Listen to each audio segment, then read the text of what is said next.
Hello दोस्तों, नमस्कार। मैं राहुल सिंह एक बार फिर से आप सभी का शॉर्ट स्टडी पे हार्दिक स्वागत करता हूं। दोस्तों, हमारी ये आधुनिक भारत की दूसरी क्लास है। पिछली क्लास में हम लोगों ने देखा था यूरोपीय कंपनियों के आगमन और पुर्तगाली को हम लोगों ने अच्छी तरीके से पढ़ लिया था। आज हम लोग पढ़ेंगे डच और अंग्रेज। इनको पढ़ने के बाद आप एमसीक्यू उठा के देख लेना किसी भी बुक में या किसी भी प्रीवियस ईयर में। इनसे बाहर अगर क्वेश्चन बनेगा तो बताना। तो ध्यान से एक एक पॉइंट को नोट करते रहिएगा और समझते रहिएगा। तो डच के बारे में पढ़ते हैं हम, ठीक है। डच पहले पुर्तगाली आए, डच आए, उसके बाद अंग्रेज आए थे। लेकिन कंपनी की स्थापना की बात करें तो पहले पुर्तगाली कंपनी बनी, फिर अंग्रेज की कंपनियां बनी, फिर उसके बाद डच की कंपनी। इतनी बात आपको पता होगी। तो आइए देखते हैं डच को। डच ये भारत आते हैं 1595 में। कब आते हैं? 1595 में। आप नोट कर लेंगे, कल भी नोट कर किया था आपने। 1595 आते हैं, 95 में आते हैं डच। डच जो है हॉलैंड के निवासी थे, जिसको वर्तमान में नीदरलैंड के नाम से जाना जाता है। तो डच कहाँ के निवासी थे? तो डच हॉलैंड या नीदरलैंड के निवासी थे। कई बार पूछा गया है डच कहाँ के निवासी थे? हॉलैंड, जिसका नया नाम क्या है? नीदरलैंड। इनकी कंपनी का नाम था, इनकी कंपनी कब बनी थी? 1602 में बनी थी। स्थापना पूछे 1602 में, डच ईस्ट इंडिया कंपनी जिसको हम लोग कहते हैं। लेकिन उसका नाम, ओरिजिनल जो नाम था वो था United East India Company of Netherland. United East India Company of Netherland ये कंपनी का नाम था, जिसको हम लोग डच ईस्ट इंडिया कंपनी के नाम से जानते हैं। इसकी स्थापना 1602 में हुई थी। कहां पे हुई थी? यूरोप में हुई थी। हॉलैंड। कहां पे हुई थी? यहां नहीं हुई थी कंपनी की स्थापना, ये हुई थी नीदरलैंड में। प्रथम व्यापारिक कोठी कहे या प्रथम फैक्ट्री कहे, इसकी स्थापना भारत में होती थी। समुद्र के किनारे वो लोग एक कोठी बनाते थे, वहां पर व्यापार का सारा सामान इकट्ठा कर लेते थे और वहीं से जहाजों पर लदा कर भेज दिया करते थे। तो प्रथम फैक्ट्री मसूलीपट्टनम, मसूलीपट्टनम आंध्र प्रदेश में है। कहां पे है? आंध्र प्रदेश में। आप याद रखेंगे, मसूलीपट्टनम आंध्र प्रदेश, आंध्र प्रदेश में है। यहाँ पर 1605 में प्रथम फैक्ट्री की स्थापना होती है, ठीक है। यहीं से, इसी मसूलीपट्टनम से डचों का नील का व्यापार हुआ करता था। किसका?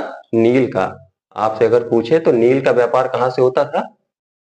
नील, सॉरी, नील का व्यापार कहां से होता था? तो मसूलीपट्टनम, जो कि आंध्र प्रदेश में है। 1605 में प्रथम फैक्ट्री। आप क्रम आने का याद रखिएगा और प्रथम फैक्ट्री कहां पे है, यहां से कई बार क्वेश्चन देखने को मिले हैं। तो प्रथम फैक्ट्री मसूलीपट्टनम 1605 में। मसूलीपट्टनम कहाँ है? आंध्र प्रदेश में। यहां से नील का व्यापार हुआ करता था। आगे चलते हैं। और कई फैक्ट्रियां इन्होंने लगाई। 1610 में पुलिकट में लगाई। यही इनका व्यापारिक केंद्र हुआ करता था। पुलिकट जो है, यही इनका व्यापारिक केंद्र हुआ करता था। यहां से अगर बात करें तो किसका व्यापार होता था? तो पुलिकट से 1610 में यहाँ पर एक फैक्ट्री लगाते हैं ये लोग और यहाँ से कपड़ों का व्यापार करते थे। मेन उद्देश्य इनका डचों का क्या था? मसालों का उद्देश्य नहीं, ये तो मसाला का व्यापार कहाँ से करते थे? इंडोनेशिया क्षेत्र से करते थे। लेकिन 1610 में जब पुलिकट में एक फैक्ट्री लगाते हैं तो यहाँ से कपड़ों का व्यापार होता था। तो भारत से मूल रूप में देखा जाए तो कपड़ों का व्यापार डचों की देन है, यानी कि यहाँ से आयात करते थे ये लोग, ले जाते थे, ठीक है। तो 1610 में पुलिकट में बनाते हैं। उसके बाद कई जगह सूरत, पिपली, चिंसुरा, इन जगहों पर इन्होंने फैक्ट्रियां स्थापित की, ठीक है। इतनी बात आप याद रखेंगे। आगे चलते हैं। डचों ने मसाला द्वीप, डचों ने मसाला द्वीप इंडोनेशिया में पड़ता है। कहाँ पड़ता है? इंडोनेशिया में एक जगह है, उसी को जहां पे मसालों में बहुत बहुत बहुत ज्यादा मसाला इकट्ठा रहता है, उस द्वीप पर, उसी को नाम दिया मसाला द्वीप, जहां से ये व्यापार करते थे। तो मसाला द्वीप पुर्तगालियों से जीत लिया, ठीक है। डचों ने मसाला द्वीप कहाँ पे है? इंडोनेशिया में है। यहीं से ये लोग मसालों का व्यापार करते थे, तो पुर्तगालियों से इन्होंने जीत लिया। 1658 में सिलोन यानी श्रीलंका को जीता। श्रीलंका का पुराना नाम सिलोन है। 1658 में श्रीलंका को जीत लिया। आगे बात करें, जकार्ता को जीतकर एक नए नगर, आप जकार्ता मैप में देखेंगे, विश्व मैप में, तो नीचे की तरफ है जकार्ता द्वीप। तो यहाँ पे एक नए नगर वैटेविया नगर की स्थापना की। किस नगर की? वैटेविया नगर की। बैटेविया नगर की स्थापना की जकार्ता में। ठीक है, और यही बात कर लेते हैं, इस समय मुगल शासक कौन था? औरंगजेब था। तो मुगल बादशाह औरंगजेब, औरंगजेब ने 3.5% वार्षिक कर पर बंगाल, बिहार, उड़ीसा में व्यापार का एकाधिकार दे दिया। यानी कि आप बंगाल, बिहार, उड़ीसा से अगर व्यापार करेंगे, मुगल बादशाह औरंगजेब कहते हैं यदि आप बंगाल, बिहार, उड़ीसा से व्यापार करते हैं तो आपको साल भर में हमको 3.5% ब्याज देना पड़ेगा। जितने का आप व्यापार करते हैं उसका 3.5% हमको व्यापार कर दीजिए और व्यापार करिए। तो यहाँ पे व्यापार का अधिकार मिल जाता है। इसी कारण से भारत गुलाम बना। इन्हीं ये लोग अपनी अय्याशी में मस्त रहते थे, ध्यान नहीं देते थे कि क्या कर रहे हैं विदेशी, यूरोपवासी। इन्हीं लोगों के कारण जो है भारत गुलाम बना है। तो बंगाल, बिहार, उड़ीसा में व्यापार का एकाधिकार मिल गया 3.5% ब्याज पर। ये लोग व्यापार किस चीज का करते थे? देखो, सूती वस्त्र का करते थे। मसालों को व्यापार नहीं करते ये लोग भारत से। सूती वस्त्र, नील, कच्चा रेशम, अफीम, इन सभी चीजों का व्यापार, सोरा, सोरा होता है, अफीम होता है, कच्चा रेशम, नील, सूती वस्त्र, इन सभी का व्यापार वो लोग भारत से करते थे, डच। ठीक है, 1610 में इन्होंने पुलिकट में एक टकसाल लगाई। पुलिकट में एक टकसाल लगाई। टकसाल का मतलब है जहां सिक्के ढाले जाते थे। पुलिकट में क्या लगाई? 1610 में एक टकसाल लगाई। वहां पर ये लोग सोने के सिक्के चलाए। सोने के सिक्के वहां ढाले जाते थे और ये लोग चलाते थे। कहां? भारत में। तो सोने के सिक्के चलाए इन्होंने। इस सोने के सिक्कों को पगौड़ा कहा जाता था। क्या कहा जाता था? पैगोड़ा। इन सोने के सिक्कों को पगोड़ा, पैगोड़ा, पैगोड़ा कहा जाता था। ध्यान रखेंगे। और यहीं से मैंने बताया था पुलिकट से क्या होता था? सूती वस्त्रों का व्यापार हुआ करता था। इतनी बात आपको समझ आई होगी। यही पुलिकट में, इसी पुलिकट में एक बारूद का कारखाना भी बनाए थे। याद रखना, इसी पुलिकट में क्या बनाए थे? सूती वस्त्रों का कारखाना बनाए थे डच। फाइनली क्या होता है? वेदरा का युद्ध होता है 1759 में। इंपॉर्टेंट है, याद रखेंगे सब। वेदरा का युद्ध, वेदरा कहाँ है? बंगाल में है। तो बंगाल में वेदरा का युद्ध होता है। इसमें अंग्रेजों ने डचों को बुरी तरीके से हराया। अंग्रेजों ने डचों को बुरी तरीके से परास्त किया और हरा दिया, और फाइनली इनकी सत्ता को समाप्त कर दिया। इनकी सत्ता को समाप्त कर देते हैं अंग्रेज। तो आइए एक बार रिकॉल करते हैं। ये हॉलैंड के निवासी थे। 1595 में भारत आते हैं। इनकी कंपनी का नाम United East India Company of Netherland था। इसकी स्थापना 1602 में होती है। प्रथम फैक्ट्री मसूलीपट्टनम 1605 में लगाते हैं। मसूलीपट्टनम आंध्र प्रदेश में है। यहाँ से नील का व्यापार होता था। 1610 में पुलिकट में फैक्ट्री बनाते हैं। यहाँ से कपड़ों का व्यापार हुआ करता था। यहीं पर एक बारूद का कारखाना लगाए, अभी मैंने बताया यहाँ पे आपको।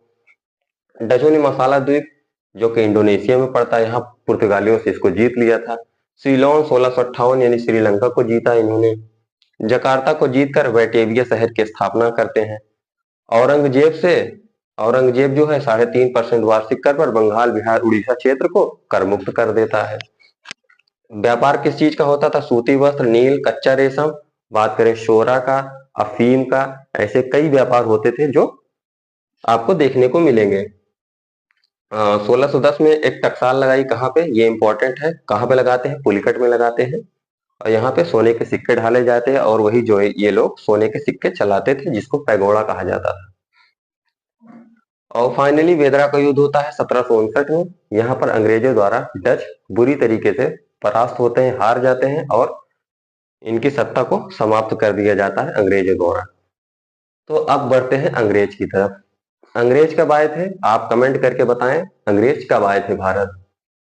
तो अंग्रेज आए थे 1600 में। कब आए थे? 16। इन्हीं ब्रिटेन से आए थे, तो इनको ब्रिटिश भी कहा जाता है। तो 1600 में आए थे अंग्रेज। ठीक, बात करते हैं इनकी कंपनी। कंपनी का नाम था, जो हम लोग ईस्ट इंडिया कंपनी बोल रहे हैं, वो लगभग 1833 के चार्टर एक्ट के द्वारा हुआ था। इनका नाम ईस्ट इंडिया कंपनी। तो कंपनी का नाम क्या था? The governor. इंपॉर्टेंट है, याद रखना। The governor and company of merchants of trading into the east Indies. 1599 में ये लंदन में बनती है कंपनी, व्यापारियों के द्वारा बनाई जाती है। क्या था? The governor and company of merchants of trading into the east Indies. ये कंपनी 1599 में बनती है इंग्लैंड में। ठीक है, इंग्लैंड में ये कंपनी की स्थापना होती है। जब स्थापना होती है तो उस समय आप कमेंट करके बताएं मुगल बादशाह कौन था। कई बार पूछा गया है जब ईस्ट इंडिया कंपनी की स्थापना हुई थी उस समय भारत में किसका शासन था, तो आप याद रखेंगे उस समय भारत में शासन अकबर था, अकबर का था। ठीक है, इतनी बात आपको याद रखना है। उसी समय इंग्लैंड की महारानी जो थी, कंपनी की जब स्थापना हुई, ये भी पूछा गया है जब कंपनी की स्थापना हुई ईस्ट इंडिया कंपनी की, उस समय इंग्लैंड की महारानी कौन थी या इंग्लैंड का राजा कौन था। तो इंग्लैंड की महारानी कौन थी? महारानी एलिजाबेथ। एलिजाबेथ। तो 31 दिसंबर 1599 में कंपनी बन गई। इसमें 217 कहा जाता है कि 217 दावेदारी थे, यानी कि 217 व्यापारी शामिल होकर के ये कंपनी बनाते हैं व्यापार के उद्देश्य से। तो 31 दिसंबर डेट याद रखेंगे, 31 दिसंबर 1600 को महारानी एलिजाबेथ प्रथम के द्वारा, किसके द्वारा? महारानी एलिजाबेथ प्रथम के द्वारा 15 वर्षों का एकाधिकार प्राप्त होता है। इनको, इस कंपनी को जो भी व्यापारी इसमें 217 लगे हुए थे जिन्होंने कंपनी बनाई थी, उनको 15 वर्षों का एकाधिकार प्रदान करती है व्यापार के लिए। यानी कि उस उधर से आप देखेंगे विश्व मैप में तो उधर से पूरब पड़ेगा, पूर्व के देशों के साथ व्यापार करने के लिए 15 वर्षों का एकाधिकार दिया गया महारानी एलिजाबेथ के द्वारा, वो भी समुद्री मार्गों के द्वारा। समुद्री मार्गों के द्वारा आप व्यापार करेंगे, 15 वर्षों का एकाधिकार व्यापार के लिए इनको मिलता है 31 दिसंबर 1600 को। तब उसके बाद क्या होता है? तो कैप्टन हॉकिंस आता है 1608 में। 1608 में ये जेम्स प्रथम का दूत कहें या राजदूत कहें, तो महारानी एलिजाबेथ की जगह कौन सम्राट बनता है वहां का? जेम्स प्रथम। जेम्स प्रथम का राजदूत था। ये किस समय आया था? 1608 में। आप कमेंट करके बताएं उस समय मुगल साम्राज्य में शासन किसका था? तो जहांगीर का शासन था। 1605 में अकबर की मृत्यु हो जाती है, तो जहांगीर शासन पर बैठता है, गद्दी पर बैठता है। कैप्टन हॉकिंस वहां से निकलता है एक पत्र लेकर अकबर के नाम का। कई बार पूछा गया है कि किसके नाम का कैप्टन हॉकिंस पत्र लेकर आता है, तो अकबर के नाम का पत्र लेकर आता है। लेकिन यहाँ जब आता है तो इसको मालूम चलता है कि अकबर की मृत्यु हो चुकी है, तो ये जहांगीर से मिलने पहुंच जाता है, आगरा जाता है। तो आइए देखते हैं। 1608 में हेक्टर नाम याद रखेंगे, हेक्टर नामक पहला अंग्रेजी जहाज, अगर कई बार पूछा गया है तो हेक्टर नामक पहला अंग्रेजी जहाज किसके नेतृत्व में भारत आया? तो हॉकिंस के नेतृत्व में भारत आया था। इसी के साथ में एक जहाजी बेड़ा था जिसका नाम है रेड ड्रैगन। क्या नाम है? Red dragon. मैं यहां लिख दे रहा हूं रेड ड्रैगन। एक जहाजी बेड़ा इसी जहाज में था। हेक्टर नामक जहाज में एक जहाजी बेड़ा था जिसका नाम था रेड ड्रैगन। आप याद रखेंगे रेड ड्रैगन। तो ये जब आता है भारत तो कहाँ उतरता है? तो सूरत बंदरगाह। आपने पढ़ा होगा सूरत बंदरगाह। सूरत कहाँ है? गुजरात में। तो सूरत बंदरगाह पर ये उतरता है हॉकिंस। उतरने के बाद क्या करता है? ये जाता है जहांगीर से मिलने। कहाँ पे जहांगीर उस समय थे? आगरा में थे, तो आगरा मिलने जाता है। वहां पर व्यापारिक कोठियां बनाने के लिए व्यापार की अनुमति मांगने जाता है। अनुमति जहांगीर दे देते हैं, लेकिन स्थानीय सौदागर जो वहां के स्थानीय व्यापारी थे और पुर्तगालियों के विरोध के कारण पहले तो जहांगीर अनुमति दे देता है कि हाँ जाओ व्यापार के लिए अपना एक कोठी बना लो, व्यापार करो हमारे यहाँ से। लेकिन जो स्थानीय व्यापारी थे और पुर्तगीज व्यापारी थे, इनके विरोध के कारण अनुमति को रद्द कर दिया जाता है। तो आप याद रखेंगे अनुमति को रद्द कर दिया जाता है। तो ये 1608 में सूरत में प्रथम फैक्ट्री खोलने का प्रयास करते हैं जो अंग्रेज थे। जब ये हॉकिंस जाता है वहां पर अनुमति लेने, पहले अनुमति मिल जाती है, तब ये 1608 में आते हैं और फैक्ट्री खोलने का प्रयास करते हैं। लेकिन पुर्तगाली और स्थानीय व्यापारी या स्थानीय सौदागर के विरोध में वो अनुमति रद्द कर दी जाती है और काम रुक जाता है। तो पहला प्रयास कब किया था इन्होंने? 1608 में। कहाँ पे किया था? सूरत में। उसके बाद क्या होता है? 1611 में प्रथम फैक्ट्री लगाते हैं मसूलीपट्टनम में। मसूलीपट्टनम कहाँ है? आंध्र प्रदेश में है। तो यहाँ पर पहली फैक्ट्री लगाई जाती है। ठीक है, पहली फैक्ट्री मसूलीपट्टनम में लगाई गई। फिर यही 1608 वाला जो है सूरत में 1613 में यहाँ पर काम पूरा होता है। तो 1608 में कहाँ लगाते हैं? सूरत में। 1613 में वही 1608 वाला जो फैक्ट्री है वहीं पे इसका काम पूरा कराया जाता है और 1613 में बनकर तैयार हो जाती है। सूरत में फैक्ट्री बनकर तैयार हो जाती है। इतनी बात आपको समझ आई होगी। 1608 में पहला प्रयास किया सूरत में, लेकिन वहां पर काम पूरा नहीं होता है, उसको बंद करा दिया जाता है। 1611 में ये लोग मसूलीपट्टनम आते हैं, वहां पर पहली फैक्ट्री खोलते हैं। उसके बाद जो यहाँ पे सूरत में काम बंद था उसी काम को पूरा करते हैं 1613 में। ठीक है, तो पहली पूछे तो 1611 में मसूलीपट्टनम में, और 1613 में बात करें तो सूरत में वही 1608 वाली जो प्रयास किया था, जो बंद करा दिया गया था काम, तो वही 1613 में जाके स्टार्ट हो जाती है। ठीक है, इसके बाद यहाँ पे एक पॉइंट और याद रखिए कि इसको जहांगीर ने 400 का मनसब 400 का मनसब 400 का मनसब नियुक्त किया था अपने दरबार में। 400 का मनसब नियुक्त किया था किसको? कैप्टन हॉकिंस को। इतनी बात आप याद रखेंगे। इसके बाद आता है Thomas Roe, sir Thomas Roe. Sir Thomas Roe आता है, ये भी जेम्स प्रथम का दूत था। दूत कहें या राजदूत कहें, बात एक ही है। तो 1615 में आता है ये, 1615 में आया और जहांगीर से मिला। इस समय जहांगीर कहाँ थे? इस समय थे जहांगीर अजमेर में। ये अजमेर मिलने जाता है। सर टॉमस रो 1615 में आता है और जहांगीर से मिलने अजमेर जाता है। अजमेर वहां पे ये 3 वर्षों तक रहा, उसके दरबार में 3 वर्षों तक रहता है। इसने मुगल दरबार से क्या काम हासिल किया? मुगल साम्राज्य के विभिन्न हिस्सों में व्यापार की अनुमति प्राप्त कर ली। वहां 3 साल रह के उनसे विभिन्न क्षेत्र, जितना मुगल साम्राज्य उस समय था उसमें कई जगहों पर विभिन्न क्षेत्रों में व्यापार करने की अनुमति प्राप्त कर ली, और यहीं से अंग्रेजों की सत्ता स्थापित होने लगती है भारत में। आगे देखते हैं। 1632 में अंग्रेजों ने गोलकुंडा के शासक से, गोलकुंडा कहाँ पे है आप कमेंट करके जरूर बताएं, गोलकुंडा के शासक से व्यापार पर एकाधिकार प्राप्त कर लेता है। अंग्रेजों ने गोलकुंडा के शासक से व्यापार पर एकाधिकार प्राप्त कर लेते हैं।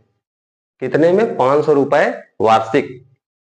कितने? 500 रुपए पगोड़ा या वार्षिक रुपए पर, वार्षिक कर पर अंग्रेजों से गोलकुंडा के शासक से व्यापार पर एकाधिकार प्राप्त कर लेते हैं। 500 रुपए देंगे हम तुमको हर साल और हमें यहाँ पर अधिकार करने दो, व्यापार करने दो। इसके बाद क्या होता है? 1639 में चंद्रगिरी के शासक ने अंग्रेजों को मद्रास को पट्टे पर दिया। चंद्रगिरी के शासक से अंग्रेजों ने मद्रास को पट्टे पर ले लिया। भैया पट्टे का मतलब होता है किराए पर, वो भी कितने रुपए? 1200 रुपए। 1200 रुपए कितने पर लेते हैं? 1200 रुपए पर।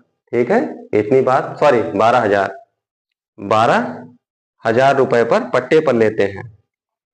चंद्रगिरी के राजा से अंग्रेजों ने मद्रास को 12,000 रुपए वार्षिक पट्टे पर ले लिया। यहाँ पर इसने, इन अंग्रेजों ने सेंट जॉर्ज किला बनवाया। याद रखना है, कहाँ बनवाया? मद्रास में। कई बार पूछा गया है सेंट जॉर्ज किला कहाँ है, तो मद्रास में है। चंद्रगिरी के शासक से 12,000 रुपए वार्षिक पर इन्होंने किराए पर लिया था। इतनी बात आपको ध्यान रखनी है। 1661 की बात करते हैं तो 1661 में ब्रिटेन के सम्राट थे चार्ल्स द्वितीय। चार्ल्स द्वितीय नाम याद रखेंगे। और इनका विवाह जो है, चार्ल्स द्वितीय का विवाह पुर्तगाली राजकुमारी कैथरीन के साथ होता है। कहा? यूरोप में। 1661 में चार्ल्स द्वितीय और पुर्तगाली राजकुमारी कैथरीन का विवाह यूरोप में होता है 1661 में, लेकिन वहां विवाह होता है और यहाँ पर क्या होता है? पुर्तगालियों द्वारा दहेज में बम्बई दिया जाता है। आप याद रखेंगे, दहेज में बम्बई। शादी हो रही है यूरोप में और दहेज दिया जा रहा है यहाँ भारत में। तब भी ये भारतवासी इतने मूर्ख थे, तब भी ये चुप थे, क्योंकि इन्होंने अपनी सत्ता स्थापित कर ली थी यूरोप वासियों ने, पुर्तगीज, अंग्रेज। अब वहां शादी हो रही, यहाँ पे दे रहे हैं दहेज, तब भी एकदम शांत थे। खैर चलो आगे देखते हैं। 1608 की बात करते हैं, सॉरी 1668। ये 1761 की बात है कि दहेज में बंबई दे दिया गया अंग्रेजों को, पुर्तगालियों के द्वारा। 1668 में इसी बंबई को ईस्ट इंडिया कंपनी को, यानी कि ये जो कंपनी है the governor and company of merchant of trading into the east Indies, इसी कंपनी को दे दिया गया 10 पाउंड वार्षिक किराए पर। 10 पाउंड वार्षिक किराए पर बंबई को दे दिया जाता है चार्ल्स डुडी द्वारा कंपनी को किराए पर। अब देखो, उसने दहेज में दिया, ये लोग कंपनी को दे दिए किराए पर। खैर चलो आगे देखते हैं। और इसी बंबई का जो संस्थापक माना जाता है गैराल्ड, तो कौन था? गैराल्ड अंगियार। आप याद रखेंगे, बंबई का संस्थापक गैराल्ड अंगियार, आप नोट डाउन कर लीजिए। फिर आगे अगला पॉइंट है, बंगाल के शासक शाह सुजा। बंगाल का एक शासक था या सूबेदार आप कह सकते हैं, शाह सुजा था। इसने 3000 रुपए वार्षिक कर पर, 3000 रुपए वार्षिक कर पर बंगाल में व्यापार का अधिकार दे दिया। 1651 की बात है ये। 1651 में बंगाल के शासक शाह सुजा ने 3000 रुपए वार्षिक कर पर बंगाल में व्यापार का अधिकार दे देता है। और 1698 की बात करें तो अंग्रेजों ने बंगाल के जमींदार इब्राहिम खां, बंगाल का जमींदार था इब्राहिम खां, उससे सूतानाती, कोलिकाता, गोविंदपुर, ये 3 गांव थे, सूतानाती, कोलिकाता और गोविंदपुर, इनकी जमींदारी जो है खरीद ली थी। किसके द्वारा खरीदी गई थी? कुछ पैसे देकर इनकी जमींदारी खरीद ली गई। सूतानाती, कोलिकाता और गोविंदपुर की जमींदारी खरीद ली जाती है। इतनी बात आपको याद रखनी है। इन्हीं तीनों यानी कि कोलिकाता हो गया, सूतानाती हो गया और गोविंदपुर, इन तीनों गांवों को मिलाकर कलकत्ता नगर बसाया गया। कलकत्ता नगर जो आज कलकत्ता वर्तमान में है, सूतानाती, कोलिकाता, गोविंदपुर, इन तीनों गांवों को मिलाकर कलकत्ता नगर बसाया गया, जिसका संस्थापक जॉब चार्नॉक को माना जाता है। जॉब चार्नॉक को माना जाता है। फिर उसके बाद जब ये कलकत्ता नगर बस जाता है, उसके बाद इसी कलकत्ता में फोर्ट विलियम किले का निर्माण किया जाता है। किसका? फोर्ट विलियम किले का निर्माण किया जाता है। और इसका निर्माण का मतलब होता है किला बनाया जाता है, उसमें सारी बस्तियां इसके अंदर रहती हैं। किला का मतलब है पूरे बस्तियों को 4 दीवारी से घेर दिया जाता था। और इसका अध्यक्ष बनाया गया था, कई बार पूछा गया है, प्रथम अध्यक्ष कौन था? चार्ल्स आयर था। तो ये फोर्ट विलियम किला बना था, इसका अध्यक्ष कौन था? चार्ल्स आयर था। इसके बाद क्या होता है? इस समय किसका शासन था? इस समय था औरंगजेब का। तो 1707 में औरंगजेब की मृत्यु हो जाती है 1707 में। उसके बाद शासक कौन बनता है? फर्रुख सियर शासक बनता है। कहा जाता है कि फर्रुख सियर को एक बीमारी हो गई थी। क्या हो गया था? एक बीमारी हो गई थी, जिसके कारण एक अंग्रेज था, हैमिल्टन नाम था उसका, उसने इस बीमारी को इनकी बीमारी को ठीक कर दिया था। फर्रुख सियर की बीमारी को ठीक कर दिया था, वो डॉक्टर था। तो फर्रुख सियर की बीमारी को हैमिल्टन द्वारा ठीक किया जाता है। तो फर्रुख सियर खुश हो जाते हैं। फर्रुख सियर खुश हो जाते हैं और फरमान जारी कर देते हैं। 3 फरमान जारी करते हैं अंग्रेजों के लिए, एकदम मुफ्त। आइए देखते हैं कौन कौन से फरमान है उनके। बंगाल, बिहार, उड़ीसा, बंगाल, बिहार, उड़ीसा, यानी कि बंगाल, बिहार, उड़ीसा में 3000 रुपए वार्षिक, आप 3000 रुपए दीजिए वार्षिक और व्यापार कीजिए। बंगाल, बिहार, उड़ीसा क्षेत्र में 3000 रुपए दीजिए और व्यापार कीजिए। समस्त व्यापार को कर मुक्त कर दिया। 3000 रुपए हमको आप वार्षिक देते रहिए और व्यापार करते रहिए। ठीक है, चलो आगे क्या कहा? दूसरा फरमान था 10,000 वार्षिक कर पर गुजरात को कर मुक्त कर दिया गया। गुजरात को कर मुक्त, गुजरात में जितने भी बंदरगाह थे, सूरत बंदरगाह, जितने भी बंदरगाह थे, उस समय बहुत छोटे छोटे बंदरगाह हुआ करते थे, तो जितने पूरे गुजरात क्षेत्र में 10,000 रुपए आप दीजिए और व्यापार कीजिए। और तीसरा फरमान क्या था? बंबई में ढाले गए सिक्के, जो भी अंग्रेज जो है सिक्के ढालते थे बंबई में, उसको पूरे मुगल साम्राज्य में चलाने की छूट मिल गई। भैया पूरे मुगल साम्राज्य में आप उसको चला सकते हैं। इन्हीं सब कारणों से भारत देश गुलाम बना, इन्हीं शासकों की वजह से, क्योंकि इनकी बुद्धि खो गई थी, सो गई थी एकदम। तो बंबई में ढाले गए सिक्के को पूरे मुगल साम्राज्य में चलाने की छूट मिल जाती है, और ये लोग पूरे मुगल काल, पूरे भारत पर धीरे धीरे धीरे धीरे अपनी सत्ता स्थापित कर लेते हैं और शासन अपने कंट्रोल में कर लेते हैं। ठीक है, आपको समझ आया होगा। देखिए अंग्रेज एक बार रिकॉल कर लेते हैं। 31 दिसंबर 1600 को महारानी एलिजाबेथ द्वारा 15 वर्षों का एकाधिकार प्राप्त होता है। इस कंपनी की स्थापना होती है 1599 में, ईस्ट इंडिया कंपनी की स्थापना, जिसका नाम ये है। 15 वर्षों का एकाधिकार प्राप्त होता है। और 1609 में आप याद रखिए, 1609 में क्या होता है कि कंपनी के जो 15 वर्षों का एकाधिकार था, इसको अनिश्चित काल के लिए बढ़ा दिया जाता है। ये 1509 की बात है, जब ये कैप्टन हॉकिंस आता है 1608 में। तो उस समय जेम्स प्रथम द्वारा क्या किया जाता है 1609 में, कि उस अधिकार को जो 15 वर्षों का था उसको जो है बढ़ाकर अनिश्चित काल के लिए कर दिया जाता है। तो आप ये भी बात याद रखेंगे। कैप्टन हॉकिंस आता है 1608 में, आप ये याद रखेंगे किस जहाज से आता है, हेक्टर नामक जहाज से आता है। इसके साथ में एक जहाजी बेड़ा रहता था जिसका नाम है रेड ड्रैगन। प्रथम फैक्ट्री मसूलीपट्टनम में लगाई जाती है। तो इसके बाद आता है सर टॉमस रो, जेम्स प्रथम का ये भी राजदूत था। ये जहांगीर से मिलने कहा जाता है, अजमेर जाता है। इसने विभिन्न क्षेत्रों में व्यापार की अनुमति प्राप्त की। 1632 में क्या होता है, अंग्रेजों ने गोलकुंडा के शासक से एक अधिकार ले लिया। 500 रुपए या 500 पगौड़ों में एकाधिकार ले लेते हैं व्यापार का गोलकुंडा के शासकों से। 1639 में क्या होता है, चंदगिरी के शासक से अंग्रेजों ने मद्रास को पट्टे पर ले लिया। कितने, 12,000 रुपए पर। 1661 में कैथरीन और चार्ल्स द्वितीय का विवाह होता है और बंबई को दहेज में दे देते हैं पुर्तगाली। 1668 में क्या होता है, उसी बंबई को ईस्ट इंडिया कंपनी को दे देता है चार्ल्स द्वितीय किराए पर 10 पाउंड राशि की। फिर शाह सुजा आता है, इसने 3,000 रुपए के बदले बंगाल को पट्टे पर दे देता है, किराए पर दे देता है। 1698 में सूतानाती कोलकाता गोविंदपुर की जमींदारी खरीदी जाती है अंग्रेजों द्वारा, और इसी पर कलकत्ता नगर बसाया जाता है। इसका श्रेय किसको जाता है, जॉर्ज चॉर्नॉक को जाता है। इसी कलकत्ता नगर में फोर्ट विलियम किले का निर्माण किया जाता है। इसका प्रथम अध्यक्ष किसको बनाया जाता है, चार्ल्स आयर को बनाया जाता है। 1707 में औरंगजेब की मृत्यु हो जाती है और फर्रुखसियर शासक बनता है।